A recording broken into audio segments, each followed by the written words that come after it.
Good morning, students. How are you all? Fine. Okay, must be fine. Okay, students, now is the session of economics as usually it happens every day.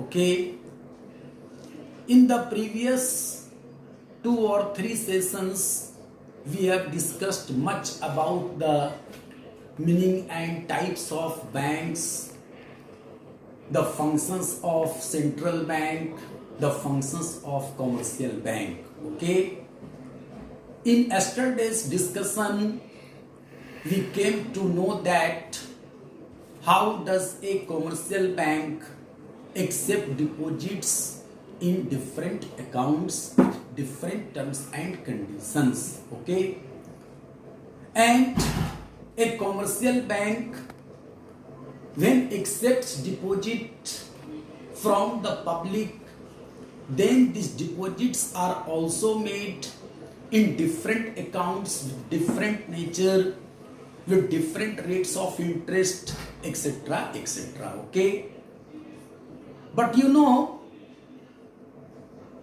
the most important deposit from money creation point of view is the demand deposit with a commercial bank. Okay, already we have discussed what is called demand deposit. Okay, what is demand deposit? The amount which is deposited in current account of a commercial bank and which can be demanded any time by the depositor by issuing the check is called demand deposit. Okay, the money which can be deposited anytime, the money which can be withdrawn anytime by issuing the check is called demand deposit. Okay, you know, students, on the basis of demand deposits, the commercial banks create credit, or the commercial banks also create money, or the commercial banks also help in expansion of money supply in the economy. Okay, students, you may have read about the demand deposits as a major component of money supply or as a major component of M1. Okay, it refers to the deposits which are made by people with the commercial banks, and these deposits can be withdrawn any time by issue of the check. This is the major component of money supply. Okay, so as many times as a commercial bank accept demand deposits, that many times there will be expansion of money supply in the economy. Okay, this process of creating demand deposits is called money creation or credit creation in terminology of economics. Okay, now let us first have a small idea about the money supply. That is important to understand here. You know, students, in order to ensure a smooth transactions in the economy, money is required, and anything that is usable in ensuring transactions in the economy is called money. Okay, the quantum of money, the amount of money in an economy available at a point of time is called the stock of money or total money supply. Okay, this total money supply in fact has the two broader components one is currency notes and coins and the other is demand deposits. Okay, the coins are normally issued by the Ministry of Finance and some currency notes also of a small denomination. But the major chunk, the larger proportion of total currencies available in an economy at a point of time is issued mainly by the central bank, that is called RBI in India.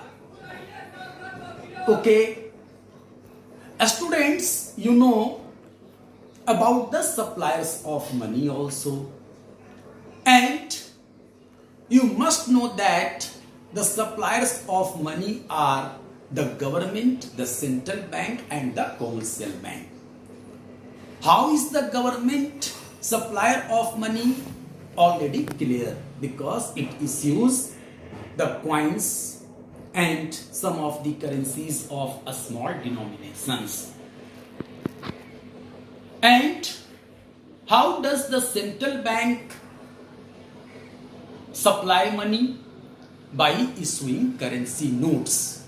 So the larger proportion of total money supply is issued mainly by the central bank.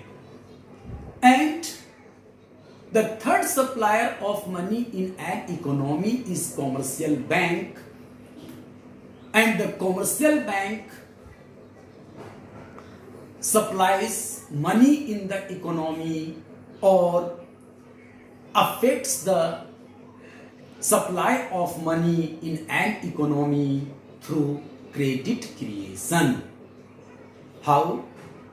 There is a process of it.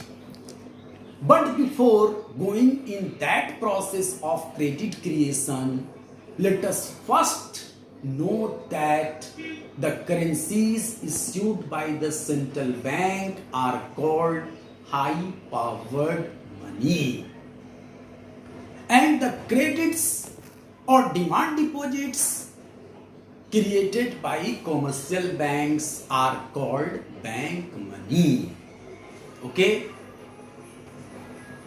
now let us proceed towards the process of money creation or credit creation by a commercial bank in the economy. In fact, the money creation and credit creation by a commercial bank is affected by the two factors. First, by initial deposit, and second, by the cash reserve ratio or legal reserve ratio, which has two components, SLR and CRR. We shall discuss them. Okay, now it is important to mind here, the money creation process takes place on the basis of the demand deposits.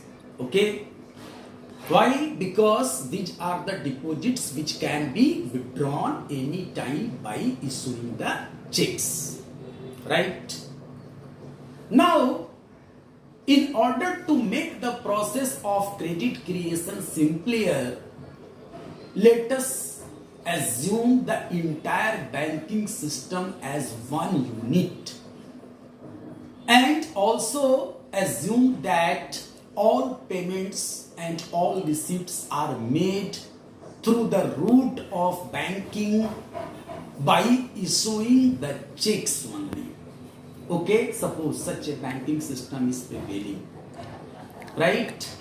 That means one who makes payment to others, it is through the check, and one who receives the payment from others, it is in the form of check.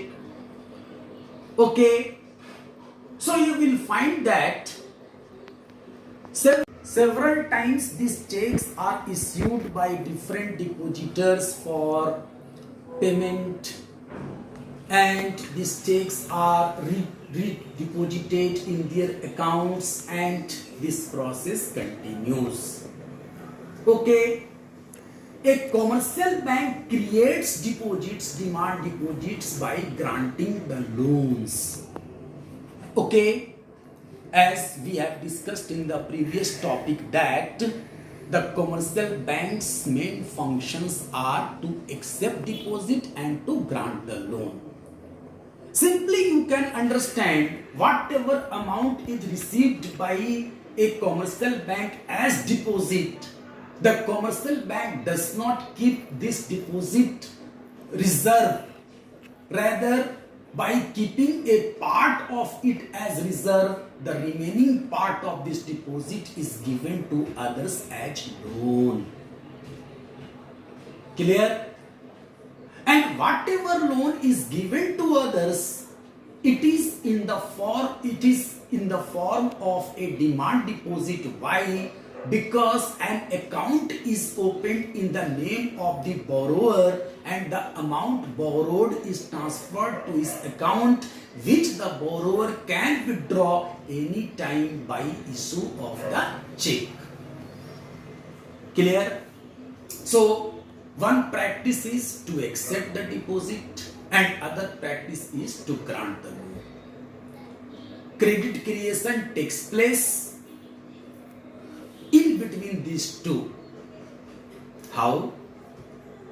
It is legally compulsory as per directives of the central bank RBI to keep a certain proportion of total demand deposits as reserve in the form of cash. Why? To meet everyday withdrawals of a commercial bank. If the whole amount deposited is given to someone as loan, and if the initial depositor comes to withdraw his sum, the amount is not available with the bank, then what will happen? You can imagine the situation.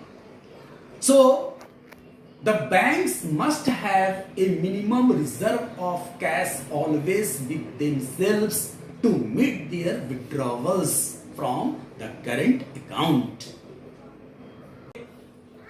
You know, students, all the commercial banks are well known about their day-to-day transactions. They know that how much deposits will take place usually every day and how much withdrawals will also take place every day.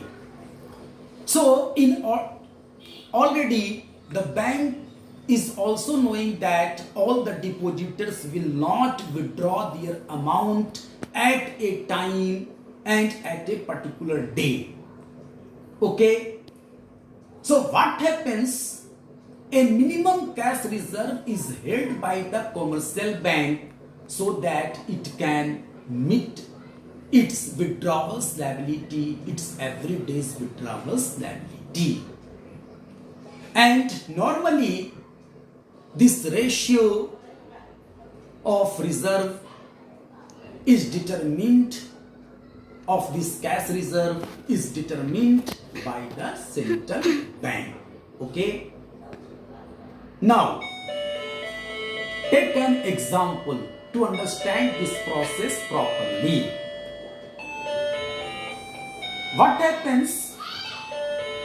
Suppose a person initially deposit ₹100 with a commercial bank, and suppose the minimum cash reserve ratio is 20%. Then by keeping 20 rupees as cash reserve of the deposit ₹100, the remaining 80 rupees the commercial bank would like to give to others as loan. Okay? When the commercial bank grants this 80 rupees to other as loan, it opens an account in his name and transfer this amount in this account. Suppose the borrower withdraws the whole amount of ₹80 from his account and suppose it is deposited in his own account of another bank, or suppose whoever issues a check against this deposit which he has taken as loan.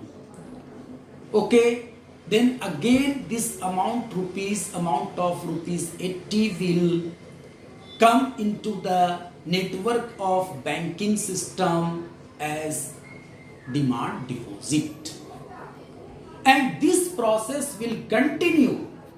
Okay, once rupees 80 has come into the banking system, again the commercial bank will keep its 20% as reserve, and the remaining part will it will give to other as loan. Again it will come in the form of demand deposit with the banking system as we saw in the initial example, and this process will continue, till what? Till when?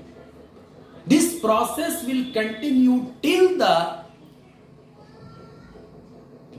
legal reserve ratio becomes equal to the initial deposit. As many times the deposits are created, the loans are granted by the commercial bank, the legal reserve ratio is increasing, and by increasing, if it becomes equal to the initial deposit that was rupees 100, then the process of credit creation on the basis of this deposit is supposed to be over. Then you will find that on the basis of initial deposit, a commercial bank has created credit so many times, has created in fact money so many times, because the checks can be issued against any deposit by the borrowers, since all transactions are taking place through the checks. Already we have seen. Finally you will find that through calculation the total money created is rupees 500, or more than, several times more than the initial deposit, and legal reserve ratio is 100 equal to initial deposit. Money multiplier you can also calculate by using the formula 1 by LRR, and total money supplied will be equal to initial deposit into 1 by LRR. Okay, so this is the process of money creation, credit creation by a commercial bank. And when all the commercial banks are engaged in creation of credits by granting loans on the basis of deposits, then the overall supply of money in an economy gets affected. Okay, this is the way through which the commercial banks supply money in an economy. Okay, so I have discussed the process of money creation or credit creation in a simple way at my level best. However, you are advised to go through this topic in more detail from the textbook. And if you have any confusion, then please contact me. Thank you very much.